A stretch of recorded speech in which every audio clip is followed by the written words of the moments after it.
All right. Tom, how are you? What are you guys doing? Tom is from Demandbase. Yep. David, do we want to introduce him and then have him introduce himself as well? We've known him Uh, for ages now. yeah, I've known Tom forever. We worked at Engagio together when that was a thing. It was a lot of fun, and now it's part of Demandbase, and I'll let him take it from here. Yeah, no, definitely used to work with David back in the good old days in Engagio. Fun times, unlimited fills, it was great. And yeah, now I'm over at Demandbase. Used to built out and used to lead marketing operations for about 4.5 years. And over the last year plus, I've been in this what they're calling go-to-market expert role. So leading a team of about, a couple of people that are experts in the demand-based products, old demand-based customers, practitioners, marketing, sales, operations, advertising, and we probably have the best job on the planet. We get to create a bunch of fun content about how to use our product with the rest of your tech stack. And we get to talk to customers, prospects, speak at events, do live workshops with prospects and customers. It's really, really fun, actually. That's awesome.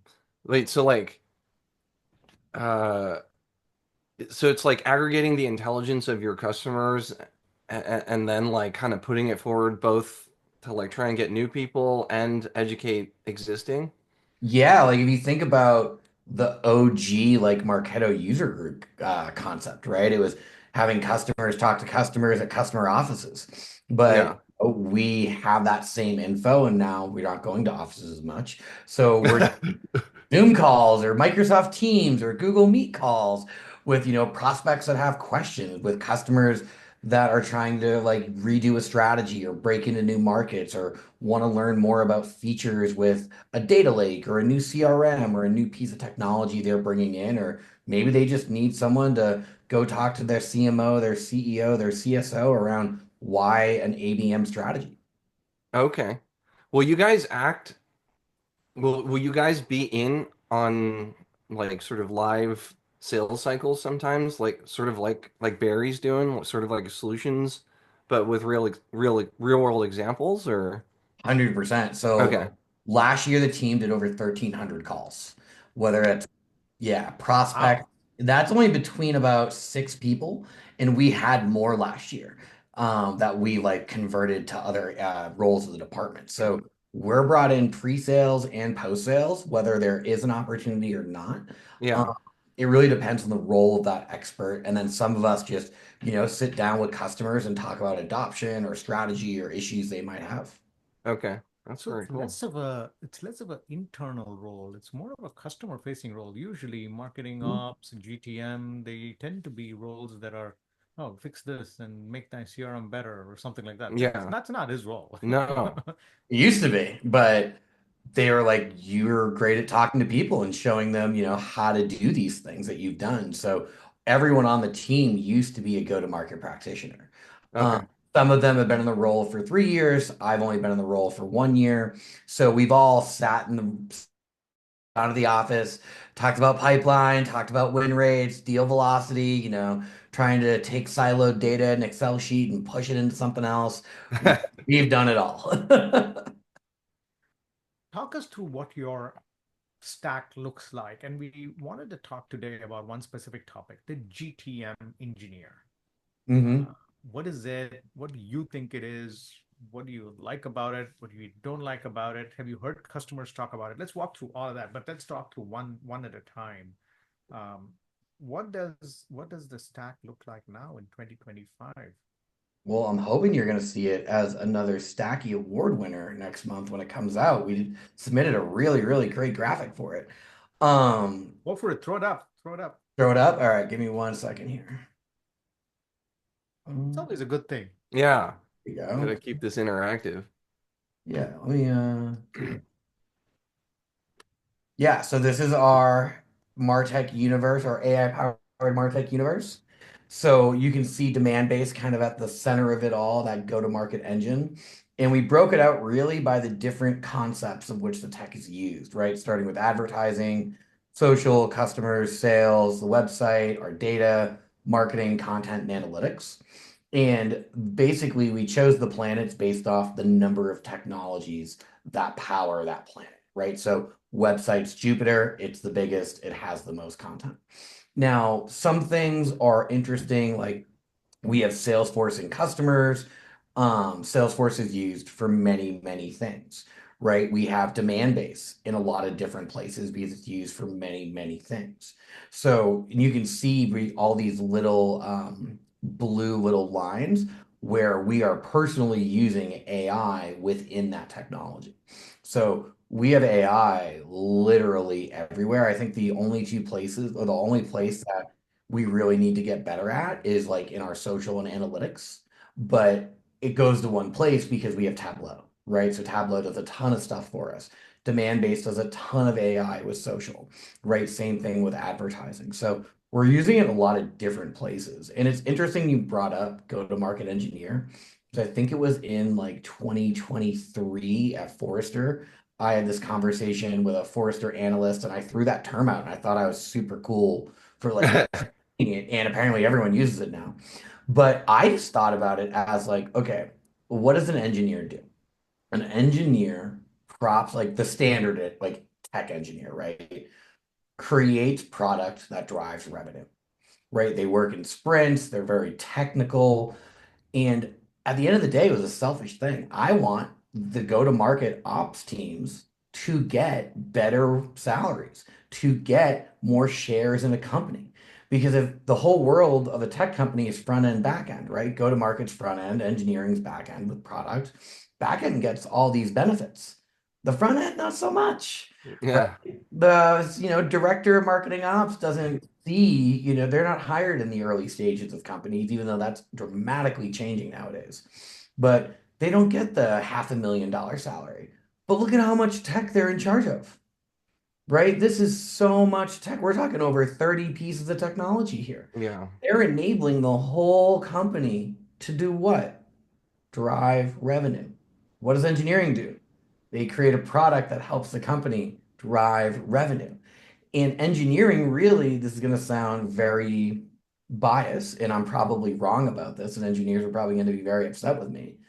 But you're interacting, with product management, the design team, right? Like you're not as sprawled out across departments as a go-to-market operator, right? We're talking to finance, we're talking to sales, customer success, solutions consultings, marketing, if it's a RevOps function, multiple operations groups, some like Demandbase, we even interact with the product team.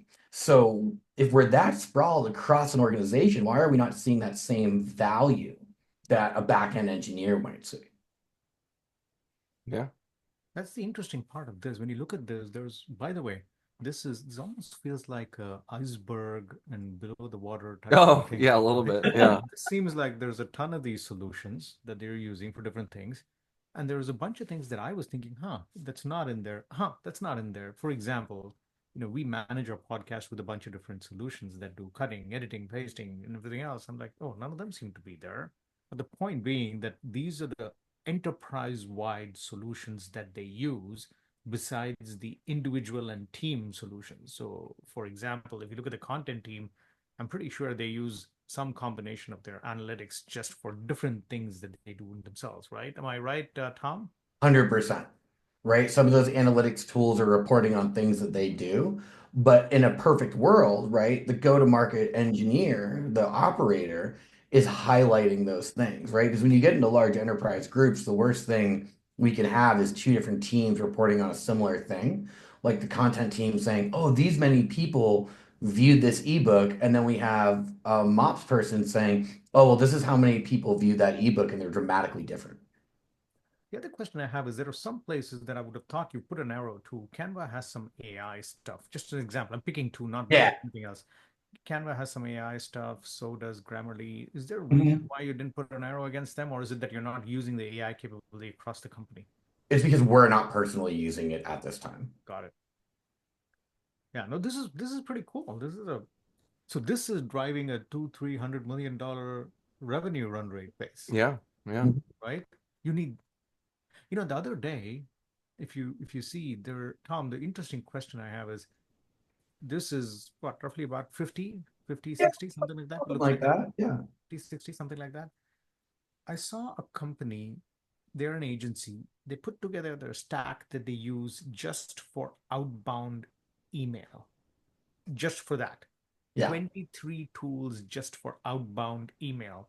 I And believe they it. need 23 tools to drive a $2.7 million revenue. That was what was interesting to me. They had 23 tools spending about $250,000 to $500,000 to drive 2.7 million in revenue. I'm like, something's wrong, right? Why would you spend $500,000 to get 2.7 million just on tools? Besides that, you need people. That's startup math, man. That might be a little weird startup math, but yeah. So tell me a little bit about integration. Isn't that a big challenge? Everything has got to integrate to everything. Is it everything integrated into Demandbase, into your CRM? Where does Yeah, CRM so fit in? What is the CRM here? Is it Salesforce or is it it's something else? Salesforce. Yeah. So it's interesting, right? In a perfect world, if we're speaking on stage, everything on this is integrated, right? But I'm not going to integrate Grammarly into Salesforce, right? Like that's just not happening. Like a WordPress tool, website tool, like Delicious Brains, I'm not integrating into Salesforce. So there's always that like famous line at the event, like, oh, everything's integrated, but everything's not integrated, and that's reality. But I would say probably upwards of 70 to 85% of this, somewhere in there, is integrated either into CRM directly, into Tableau directly, or into Demandbase. So when it makes sense to integrate things, we do. It's very, very rare that we bring on a piece of technology that sits completely unintegrated unless it's a one-off type of concept. Do you have a concept of a CDP or a customer warehouse or data warehouse, data lake, whatever they call it these days? Everybody seems to be putting all this data into Snowflake or Yeah, Databricks or some other solution. There's data coming from every one of these things. You want to optimize and then learn from that data with the analytics so you can optimize whatever it is, yeah. right? Optimize your ad spend, optimize your social. Is there a different system or some other data system? Because I don't see Snowflake on the data, Saturn, So nothing. what we're doing is a combination of demand-based, Salesforce, and Tableau. So if you look at those three systems, we can basically bring them all together in a triangle. So the majority of these things where it makes sense integrates to Salesforce. Okay. That integrates to Demandbase, and we have other specific things like G2s on here, Trust Radius, Bombora, right? Those are integrating into Demandbase, right? Because that's our go-to-market Right. So engine. demand base is And their data solution, or maybe Salesforce, combination of those. Is that yeah, right? it is right. And then if you look at something like a Google Analytics, I can feed data directly from that into Tableau, with it also appended by Demandbase, which allows us to then marry it with first-party records. So there are different things that we do. Like we have a lot of customer usage data going into churn zero, which is the number one thing on the customer list here. And that helps our customer success teams understand who's using our product, what's the adoption, what's the usage, like where do we need to focus when our customer base. That then feeds into, that's connected to Salesforce. All that goes into Tableau, right? So we can marry a lot of data together in Tableau with data sets. We've talked about getting, Snowflake or something like that before, but it's really where's the pain for us today? And that's not the pain that we feel within the tech stack. I want to ask you one more question about data. I'm going to let David ask you questions as well. This is very fascinating to me. You look at the data, the spec. Sorry, I keep saying spectrum. It's actually Saturn, and you look at the solutions there: Lead IQ, Lean Data, Lucia, PitchBook, and yeah, PitchBook. Let's and Clay. Okay, so a lot of these things do kind of similar stuff, but they give you a different data. Is it because you need the spectrum of data, or is it because it's for a small provider like us, one of these is enough, but you're using Lucia and Clay, which to a large extent have some data that overlaps. Same with Lead IQ. Tell me a little bit more about that. Yeah, and we're a data provider as well. Yeah, exactly. So yeah, so we operate on a multi-data waterfall concept where we're using our data as a primary, and wherever we have gaps, we use these additional tools. We look at Clay really not so much for the data, but more as an operator system where we can use it to trigger different things that some of these other tools might not be great at. We use it for some pieces of data, but it's more about the flexibility of the API and running some of their AI use cases within it. Got So it. So Clay is more of your workflow on top of the data. If there's gaps in the data, it does the workflow to enrich those gaps, not necessarily be the data solution as much. exactly. Yeah, and like what we use it for a lot too is like some type of like third party analysis. So when we sell to large enterprise customers, right? A lot of them are public. So one of like the first things we stood up in Clay was go grab the 10K report from these companies, analyze it, tell us if they're going to be looking at increasing or decreasing revenue in the next 3 to 6 months, right? Feed that back to Salesforce. Now an SDR knows right away, is this account in growth mode? Are they in, stagnant? Are they declining? Where's that opportunity for us based on their own information? That's fascinating. And how big is the team that manages this, Tom? Do you think that team is like small, medium, or large? It's probably medium. It's probably large for some ops teams. I'd say it's medium given the amount of tech that we have. Now, in a perfect world, all of these would be owned and operated by RevOps, but like something like Grammarly, right? Something like Elfsight or Delicious Brains, right? They are not managed by RevOps. If we look at something like Docket, right? That's for our solutions consulting team, and they manage that wholeheartedly. But most of these, if not all of the, most of these are operated by our RevOps team. That's That fascinating. makes sense. Yeah. I had a couple questions. Yeah. Um, how have you seen things change in terms of like the channels that drive revenue? So like, back in the day when I was outbounding at Engagio, like emails worked really well. Like I had like a 30% response rate. People were still blasting down the phones. LinkedIn was like, starting to come into the cadences. I can't really tell you whether it like drove it for me or not. Mhm. And then like Sendoso was like a huge thing. Yep. And kind of those like sending platforms. But recently I saw one of the Sendoso founders like, left and is doing another thing. So yeah, just wanted to get your perspective on that. Yeah. It's something I hear a lot. It's like, what's the new channel? And I don't think there is a new channel. I think there's just better tactics, Yeah. right? Guess what? Sendoso still works, right? People still want the holy trinity, coffee, alcohol, and take your random other food item and insert it there. So we see a lot of really good success with like LinkedIn voice notes. Our SDR has been using those a good amount lately. But it's like a new thing. And guess what? In 3 months, it's probably going to be stagnant because everyone's going to have voice notes. So I think the channels, the methodology is always changing. I think what's been really good for us over the last year is like events and webinars, right? People still want in-person understanding of what's happening. And Mhm. it's really, people like, oh, it's the booth. It's the booth. We're going to get net new names. And like, I haven't been a MOPS for a year, so I don't know what I'm talking about. But my unpopular opinion is you don't go to events for names. Events are about your customers, right? It's a time to get face-to-face interaction with the people that are good. It's going to be much easier to get a dollar from than those that have just heard of you by you giving them a free keychain or pen. Right. Yeah. That's a much longer term play that you probably don't have an attribution model set long enough to understand. Yeah. It's even right at all. Yes. So I think in like with the webinar concept still, I think people are getting better at targeting the right accounts, the right people for the right reason. And I personally have seen a shift from a lot of webinars being, here's a lot of high level content to here's what you can actually do today. Yeah. Here's Yeah. what our customers are doing. But honestly, too, I think communities are another big thing and they're harder to measure. There's a lot of tools out there, but I think it's invaluable to have a customer group that says, this is what I'm doing today. This is what my challenge is today. Has anyone done this? So I know our customer community has a lot of like good traction there. And again, it's hard to measure when Jimmy answers Johnny and they're going back and forth, right? Because you can't just say, oh, two customers interacted, mark that as a success. There's qualitative concept into what they said. They actually just, said they're going to get beers on Friday night. It's not really driving demand for your product. Yeah. And also, I think the other part of the understated value in customer community is the fact that you have, in many cases, people helping each other out to get new use cases done, right?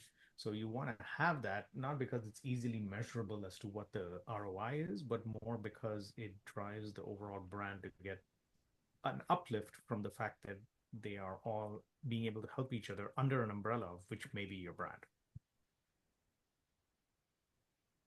No, I think again, having them being able to figure out things from other people is massive. So we just launched a thing called like go to market playbooks, where the expert team's been creating all these different playbooks on what to do, like set up best practices, how to run this campaign, how to create this insight. And, we're actually going to our user group in London about a week from now. And we're going to talk about those things. And we're going to have, printed guides. And what we want is for customers to talk about those that have done it, those that haven't done it, those that have new ideas around those types of plays, and eventually have customers start sharing their plays with other customers. Yeah. Yeah, that's awesome. That's pretty good. Awesome. Cool. Tom, this was terrific. Thank you so much. It was short, but it was good. But I think the visual was awesome. Yeah. Right? We're gonna have to do that more. Getting the stack up there and talking through some of it is also very, very valuable for folks because like you said, even podcasts are becoming less about let's talk about the industry and let's talk about long term and let's debate the future of endless philosophical arguments. Mm-hmm. About, okay, you can take the stack, you can look at this is what's driving a 200, 300, $400 million company, and you can say, okay, if this is the way to look at it, the universe way to look at it, then here are some things that are gaps we have and what we could potentially use to be able to fill those gaps, if you will. Exactly. Yeah, look out for it in the stackies next month. Hopefully we get back-to-back winners. Sweet. All Awesome. right. Thank you so much, Tom. Great talking to you, Yes. man. Appreciate Thanks, it. Always fun.